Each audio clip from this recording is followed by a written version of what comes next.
কলেজকে কোটি কোটি টাকা খরচ করে তার বাবার নামে কর্নেল মালিক মেডিকেল কলেজ বানিয়েছিলেন।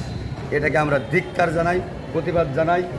আমাদের nurses association of Bangladesh NAB Manikganj জেলার পক্ষ থেকে, ন্যাবের সেন্ট্রাল কমিটির পক্ষ থেকে, ডক্টর অ্যাসোসিয়েশন বাংলাদেশ ড্যাবের পক্ষ থেকে, আফরোজা খান রীতা আপার পক্ষ থেকে এবং মানিকগঞ্জ জেলার সকল সাধারণ জনগণের পক্ষ থেকে এবং মানিকগঞ্জ জেলার সকল নার্স ভাই বোনের পক্ষ থেকে আমি এই তীব্র নিন্দা জ্ঞাপন করছি।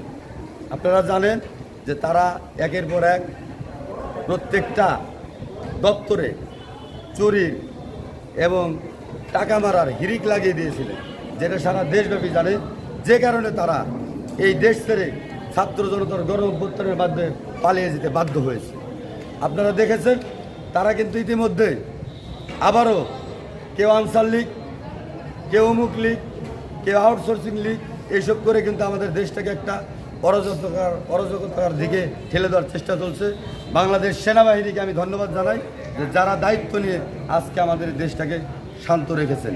আমি আরও ধন্যবাদ জানাই সারা বাংলাদেশের প্রশাসন এবং বর্তমান অন্তর্বর্তীকালীন সরকারের উপদেষ্টাদেরকে এবং অন্তর্বর্তীকালীন সরকার প্রধান উপদেষ্টাকে। আমি আরও ধন্যবাদ জানাই আমার জেলা বিএনপির সংগ্রামী সভাপতি আফরোজা খান রীতা আপাকে, যার নেতৃত্বে মানিকগঞ্জ জেলা খুবই শান্ত এবং ভালো আছেন।